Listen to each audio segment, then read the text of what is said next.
Hey everybody. My name is Bethany. I am the creative Pyxie. Welcome to my channel. Today I'm going to talk about my plan for 2025 that I hope will put me on track to becoming a full-time illustrator, digital artist, all of the sorts.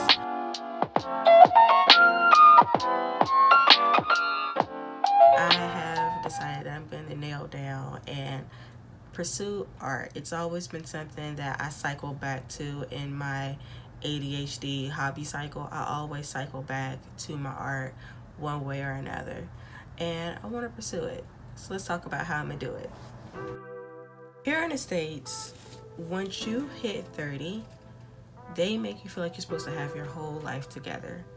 You're supposed to have the spouse, the kids, the picket fence, the dog, the whole nuclear family, the American dream. But not many people have been able to do that since the 70s-ish, back when our parents were young, sometimes even our parents. The problem is they still have that standard here. Like by 30, you're supposed to have it all together. And when you don't have it all together, that time anxiety is a monster. It settles in and it's always on your back. You always feel like you're behind, like you should be doing something. And if you're not doing something, what are you doing? And that feeling can lead to depression. It can make you feel like a failure. If you've ever felt like that, welcome. You're amongst friends. Right before my 30th birthday, I was in this sense of absolute dread. I was in over my head in a lot of different ways, just mainly forcing myself into a box that I didn't want to be in. I had a job. The people at the job was great. It was the work itself, I guess, in a sense. It was how I perceived myself in that position that was really, really bringing me down. I was a butcher, believe it or not, and it's fun. It's not that I don't enjoy the job, and the guys I worked with was great. There wasn't many females in the position, as you can imagine.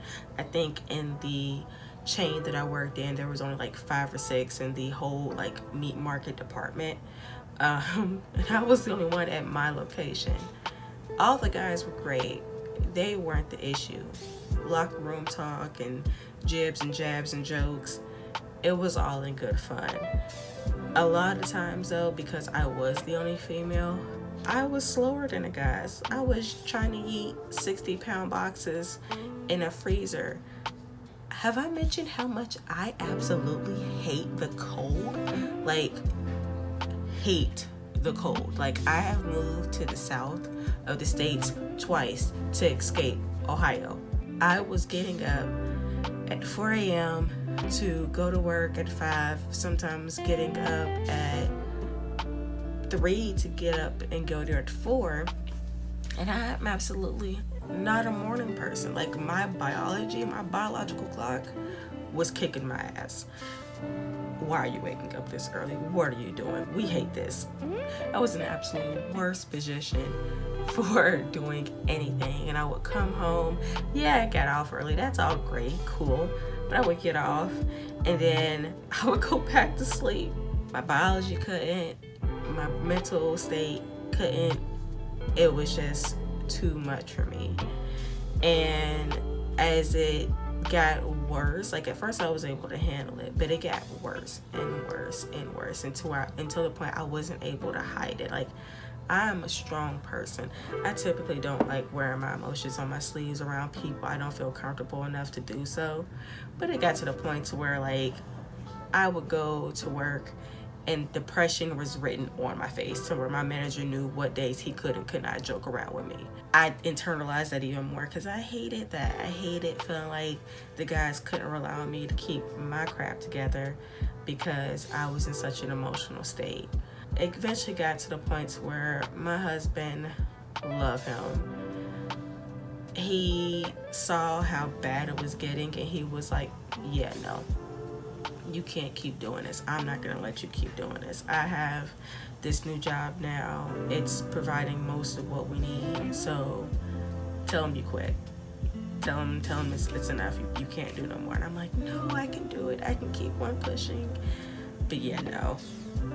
I took the out. He's the breadwinner in the house right now. I'm super, super fortunate to even be able to pursue this because he is continuing to be the breadwinner. This was last year when all this stuff happened, and he's been holding it down ever since. And I am super lucky and super grateful to have him in my life to be able to even pursue this dream because he's holding that fort down. After that, what I did was basically I started event planning. I've always loved event planning. I've done events with my husband before I had that job because we both loved event planning. And I started my own little side hustle with that. And I started working with a friend of mine and planning kids' events. And basically that kind of went nowhere fast, somewhere slow, because his own small business wasn't able to keep up with justifying paying me what we had agreed upon. I still love event planning. It's kind of like a side passion for me. I actually grew up, I wonder if anybody remembers this show, My Fair Wedding with David Terra was my I can't cuss too much on YouTube, but I absolutely loved him, loved his weddings, loved his shows, and that sealed my love of event planning. And when I finally got to doing it, oh, I loved it. But event planning wasn't viable.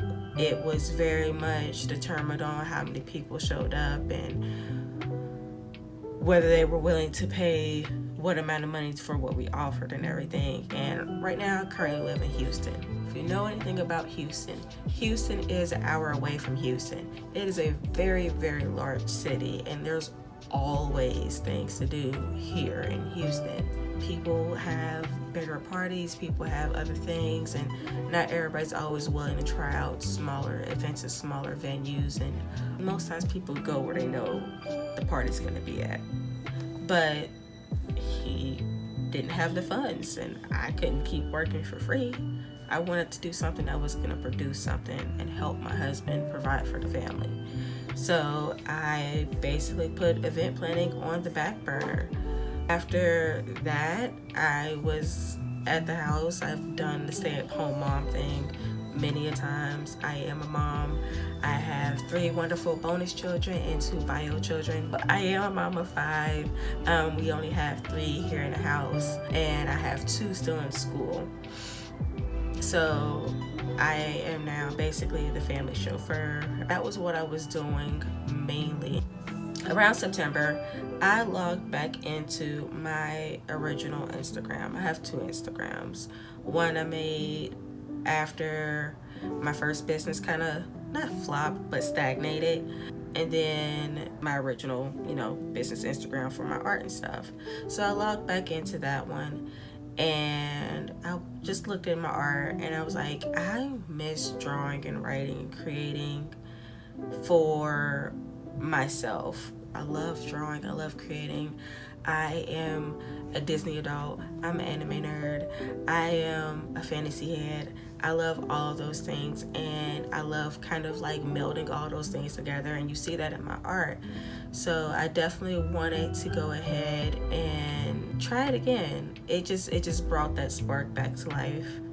I really wanted to go ahead and just try my art again, try what I did the first time.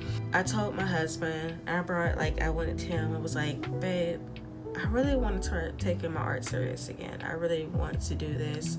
I've seen so many people do this. I've seen it happen time and time again, and I always kick myself in the butt for not committing to it when I could have, because I could have been much bigger. I could have grown where I wanted to be now back then had I kept on with it. So I went ahead and started taking it serious, and he was all for it. Anything I do, he's all for it. Like when I said I want to do event planning, he's a graphic designer as well. He made me a logo, and it's the cutest little logo. I love my logo. I love anything he does. Can you tell I'm a fangirl? Is it obvious? But he was on board with it full force. He was like, you want to go ahead and do your art, babe? Do your art. So here I am. After that whole conversation, I went ahead and nosedived into like research about starting a channel, what I want to do, how I want to do it, set up this, that, and other. And I had to eventually do the thing. You know, like sometimes you get really caught up in the research of how to do it perfect, and you never really know what you're doing until you do the dang thing. I started making some art to go ahead and do basically to like pre-post and things like that. Not pre-post, a backlog. That's the word I'm looking for. I started up making my backlog and started recording. I made the channel, like I actually hit the create button before 2025, I think. And I started getting ready to start recording, start posting, set up and everything, and here I am. So since I started it, let's get into what my channel is gonna be about. Now that I've told you about me, what is my channel about? Like, what's next? What am I doing here? Thanks for asking. So all of this is for the people like me growing up. Basically, I want my channel, I want the community that I hope to grow to be full of those that are nerdy, that are witchy, that are into anime, into fantasy, into astrology, that are spiritual. I want that community and the people who fit into those communities basically to kind of find this channel as a safe space. That is my biggest goal, first and foremost. I want this to be a place where people can come and just admire art, talk about things they love, just because especially in the African American community, we are still striving to be seen more and more and more and more. We're always striving for that representation and the art forms that we love. But that is my goal. I hope to basically empower, I hope to basically encourage those that have been in the same kind of situations or feel like they stuck in boxes to pursue the things that they've always wanted to pursue. You know, I want this to be a community of artists who are willing to spread the love, because at the end of the day, if we're trying to hoard it in all for ourselves, what good is that going to do?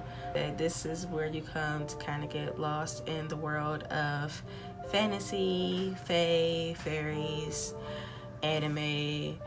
Just let your mind wander and enjoy the whimsy. Most of my videos will be drawing, but because of my ADHD cycle, my hobby cycle I like to call it, there's always going to be drawings, there's always going to be my digital art, my digital illustrations, but sometimes I like to knit. Sometimes more than anything, I like to write, so there'll be my writing, there'll be my drawing. My whole goal is to post bi-weekly for now, so every other Sunday I'll be posting, and hopefully by April, May-ish, I'll go ahead and start posting weekly. Hopefully I'll have enough content that I've created that will sustain me posting weekly without it becoming way too hectic for me. About my art, when it comes to specifically my art, I love drawing fairies. If you haven't told, my name is Pyxie. I love drawing princesses. I love drawing any fantasy driven thing. Also from time to time we'll do anime, fan art. I will also do art of my OCs. When it comes to my writing, I'll definitely be incorporating that with my art as well. So you'll sometimes see me draw my characters from one of the 3 novels that I'm working on. I have recently gotten into D&D, so you'll probably see art of my D&D characters. That's where a lot of the art will definitely stick. At one point, I did have an art business where I was making shirts, I was making resin keychains, I even did earrings too, resin earrings. And that really put me in a position where I got to learn the business side of things.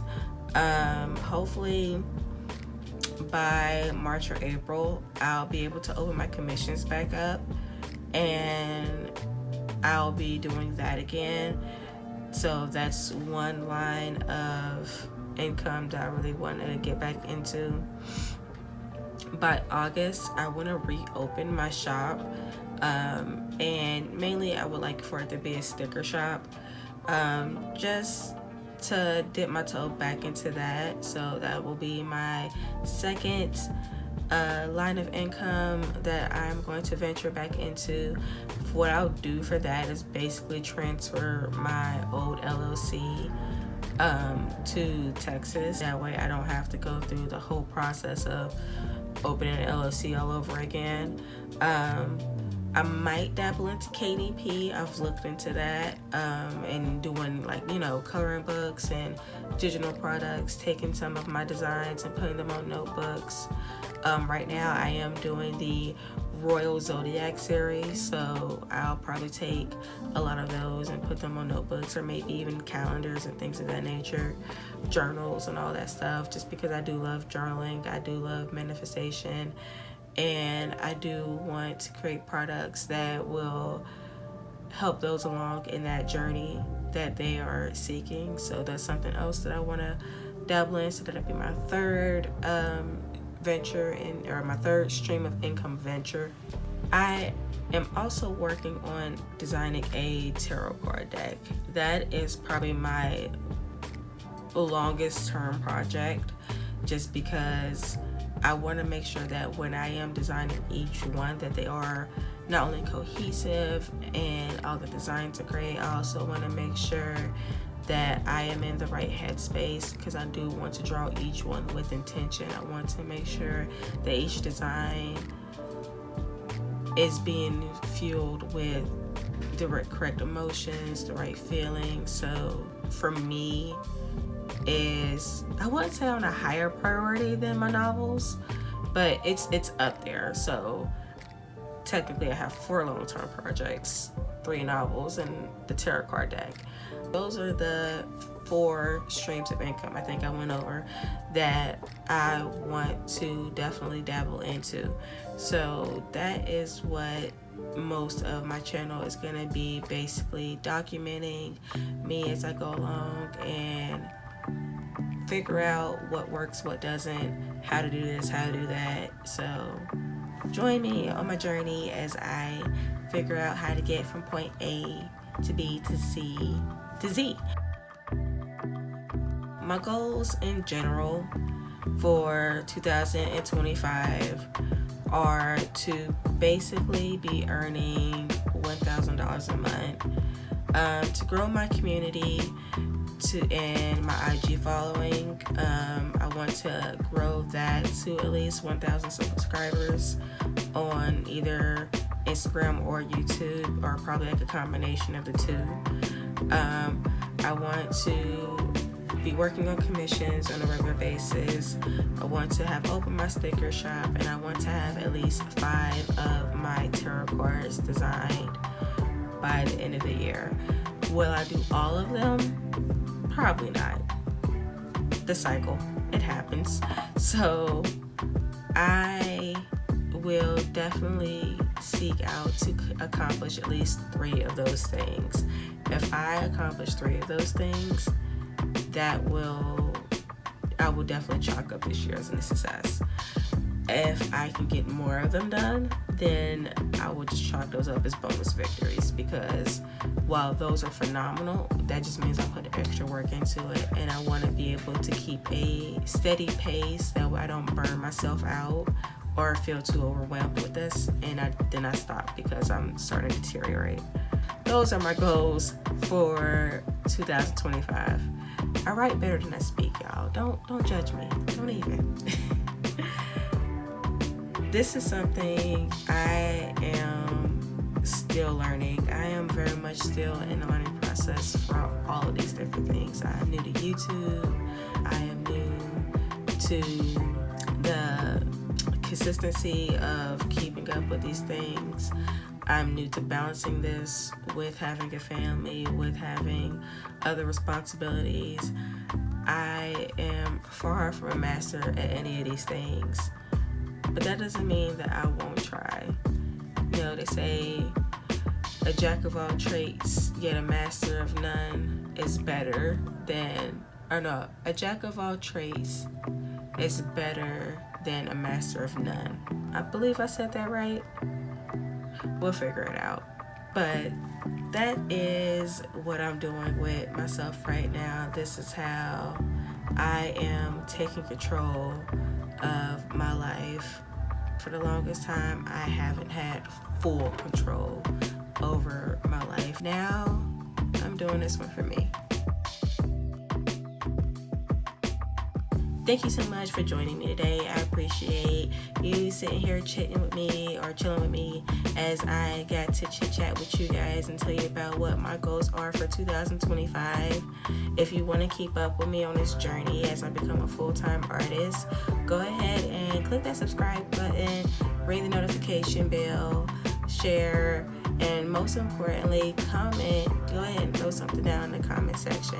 I want to know what you guys are working on in 2025, what you guys are doing to fulfill your passions and bring those dreams to life. In the meantime, between time, I will see you guys in the next video. Love ya. Bye.